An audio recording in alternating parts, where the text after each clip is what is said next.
Hi, this is Rick Storley from New Home Sales Coach and Game Day Coaching. Moving on in our talk on how to hire the best people and moving into the hiring process. The first thing is we have to look at how are we going to advertise for our position.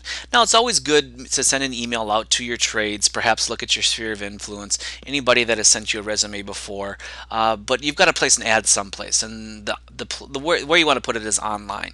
You never want to place an ad in the newspaper because you do not want to attract someone that is using the newspaper to look for a job. Your target market is technologically proficient. You need to make sure you hire a salesperson that is also technologically proficient.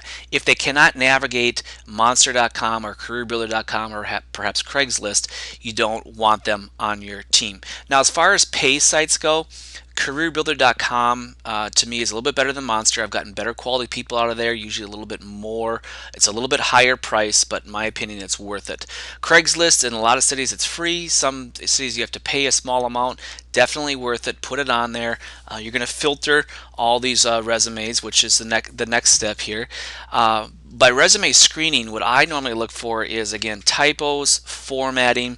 Did they tailor the resume to match what my offering was? And probably the biggest one, the cover letter. If they don't have a cover letter or don't have a good cover letter, probably not worth hiring. In fact, I've never hired someone that did not have a really well put together cover letter. A pre-interview questionnaire. So you've screened the resumes, you've thrown out the ones with bad formatting, no cover letters. Now you send out what's called a pre-interview questionnaire. If someone says I have experience, so whether it's sales experience within our industry or inside the industry, I want to know what their sales process is. I want to know how they handle objections, what their favorite closing techniques are. So I've put together a pre-interview questionnaire in a Word document format. You're going to send that out, and what you'll find is roughly 80% of the people will never return it. Will absolutely never return it. And the 20% that do return it, you're looking for how they returned it. Is it formatted properly?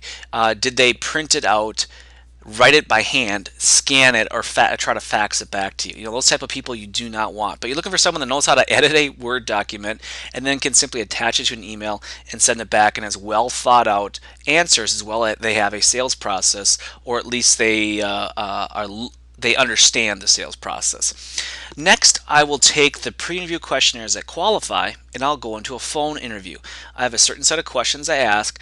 The questions are oftentimes very similar to the pre-interview questionnaire. I'm looking to see if their answers on the questionnaire match what they tell me in the phone interview. I'm looking at their tone of voice, what their phone skills are. I'm looking for how prompt they are. If I have to leave a message, what their voicemail sounds like, how fast they call me back. A face-to-face interview is next. Now, here's the key with a face-to-face interview. You want to schedule the first one either the first thing in the morning or late in the afternoon.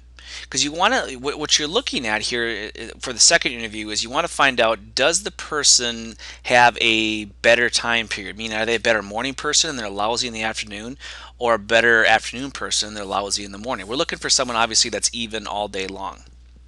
Now, after the face-to-face interview, if I like them, I'm going to do what's called a personality profile or a DISC profile.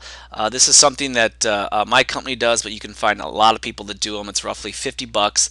It's a 26 question online profile, not a test, and it will tell you not only what the two dominant and two minority personalities are of the person, but it'll also tell you how to manage them and what they do under stress and so on and so forth. Now, the second interview, I bring in a second person from the company. And if the first interview was in the morning, this one will be in the afternoon.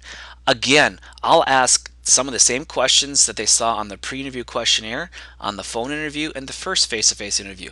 The idea is if you ask them the same thing over and over again, they're going to tell you what they think you want to hear the first time around, but you'll break them down. So by the second interview, they'll tell you maybe what they really think, and you want to make sure it matches what you're doing as a company.